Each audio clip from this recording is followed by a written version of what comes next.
Titans issue 14. Tom Taylor writing with Lucas Meyer on the art, which I think he's just back because I think last issue it was someone else filling in. So he's been teasing some panels here and there, and then Taylor's been getting on it. And he goes, "Oh, I know what they're reacting to," and I was like, "Oh, these two, they're working so well together, and it's gonna be done soon." Yeah, we'll be on to someone new soon. But hey, so basically, Dick calls the Titans into the secret room and is like, "Hey, okay, here's some footage that the Cyborg's backup recordings have of Raven doing bad stuff. I've been like compartmentalizing my mind so I could try and keep track of things. As soon as we leave this room, she'll be able to like sense that we know things and she'll try and erase them again. So we have to attack her in one fell swoop. We have to get the real Raven back. We have to stop the Darkwing Queen." But of course, as soon as they form this plan, they wake up Starfire and Garth. They're getting ready to go. I thought that was funny, actually, that they're like, "Oh, let's wake up the rest of the Titans." And I'm like, wait, but it's just Starfire. She's the only one missing. And I went, oh no, also Garth. Okay, there's two of them. There's two that were missing. Fair enough. But as soon as they try and make their move, all of a sudden Spectre and Raven's brothers both show up. Yeah. He's here to take on the Darkwing Queen. She must be stopped. So, which I thought was interesting because it basically gave the Titans this like sort of like more noble like goal, which is it's not just that they have to stop this evil version of Raven and get the real Raven back. It's that the Spectre doesn't care about getting the real Raven back. He just wants to kill the Darkwing Queen and just be done with it.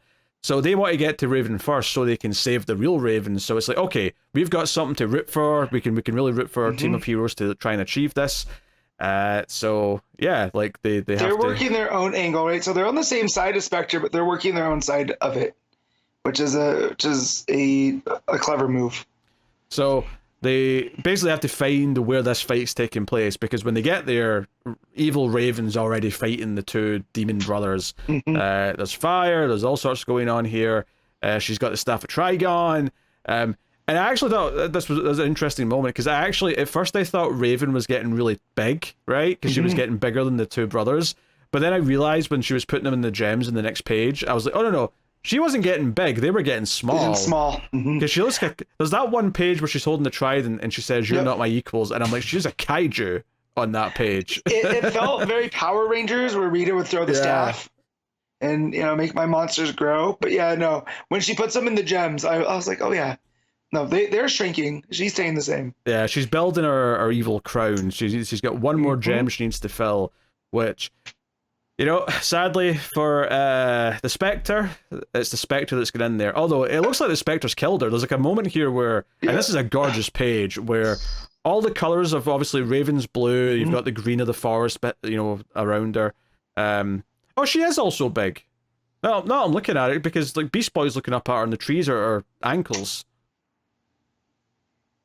She is huge. Yes, she is. So I'm gonna say, I read this last night as I was going to sleep. Yes. And so I just remember her getting cut in half. And then, I picked up after that. So this morning when I read it, finished my read. So yeah. So no, she is big, because look at her compared to the other Titans. It's all right. No one's putting you on trial, Matt. That's fine. Okay. I felt like I should have caught that, but you know.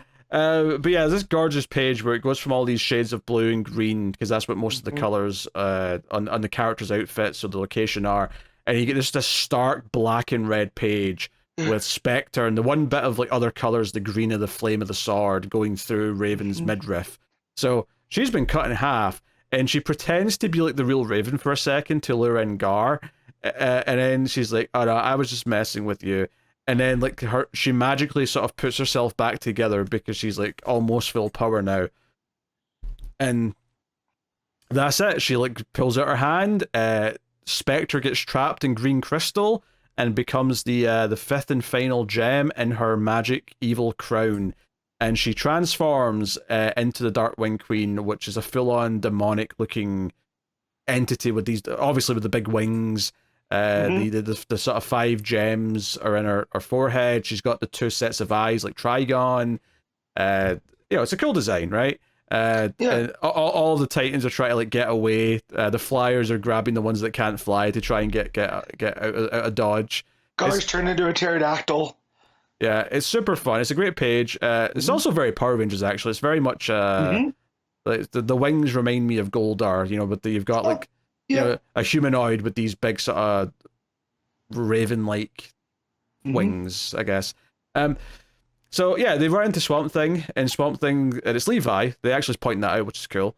Like, hey, Levi, what's going on? He's like, oh, I'm trying to hold the world together. The green is absolutely screaming. It's in agony. And so he's like trying to hold the world from falling apart, as the others are trying to like deal with her. But just as they're like forming a plan, there's like a big sort of, volcano kind of erupts, big crackhoom, and out comes Trigon, who is very proud of his daughter.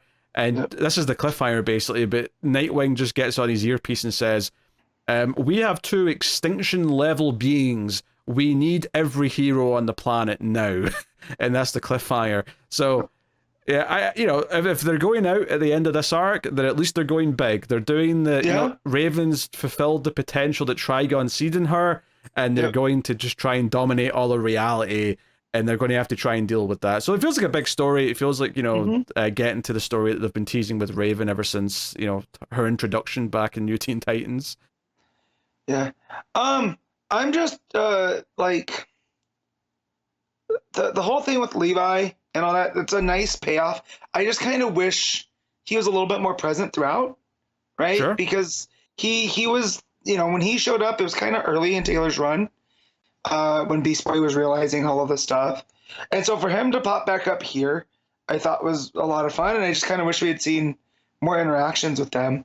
But yeah, the stuff here with Trigon and the other thing too is like the Spectre. So you have this big Spectre that gets taken out real quick, and it's like every time I read a story from DC, the Spectre's just there to take an L. He's that's true.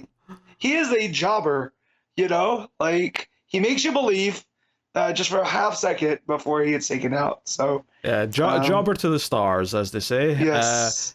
Yeah, I mean, that's a fair point. I don't have too much of an issue with that, though. The art's obviously gorgeous. From Lucas Meyer. His Swamp Thing looks great.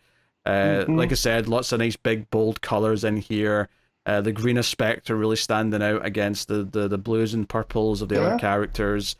Yeah, it really, really nice. And I think that page where Raven gets sliced in half for that second, like that black and red, it sticks out because there's not a whole lot of red in the rest of the book. No, it's kind of like the first time I ever seen something like that was in Sorrentino's art.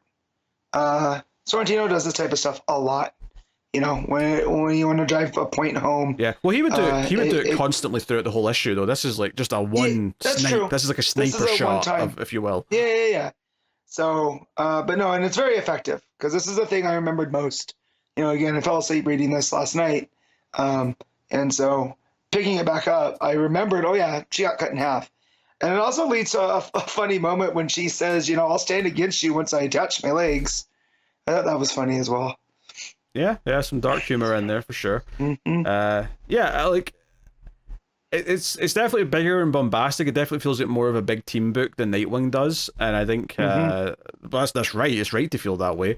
But it is interesting reading this and Nightwing like so close together and sort of seeing how different they feel in terms of how the stories are constructed. Whereas Nightwing's this personal story, kind of examining the character, whereas Titans isn't that. Titans is more about like all the pieces coming together into this big plan where now the villains are fully formed. We've got our threat, and we've got a couple more issues left. So Raven's so Rachel's in the one, right? In the one gem. Yes. Then the 2 brothers and the Spectre. Am I missing one? Because she has 5. You're just exposing us for having bad memory here, Matt. But there was definitely someone else putting a gem an issue or two ago. Was it Trilogy the other brother, or is Trilogy one of these brothers that gets taken now? Because all the Trigon's kid sons look the same to me. Oh, wow, okay. Matt's getting cancelled after this. Okay, hell demons, please come for me. It's not going to be the worst thing that happened to me today. All right? Yeah, no, I definitely remember her trapping someone in the gem from a previous issue. I can't remember off the top of my head who it was. There's a good chance it was the other brother, but I don't remember. That's fine. As long as you're also forgetting two, then I won't feel as bad because I was doing the count and I was like, wait, there's one more. But yeah, also seeing Trigon show back up. It's been a minute since I've seen a full-on giant Trigon on Earth, so that's always fun to see. Yeah, yeah. No, delightful. Pleasant read. What are you giving him at? Mm-hmm. I'm giving it an 8. Yeah, honestly, I was thinking it as well. It's real good, great even. Maybe just not as personally hitting the same notes as something like Nightwing is though. Yeah, So for sure. yeah, good stuff.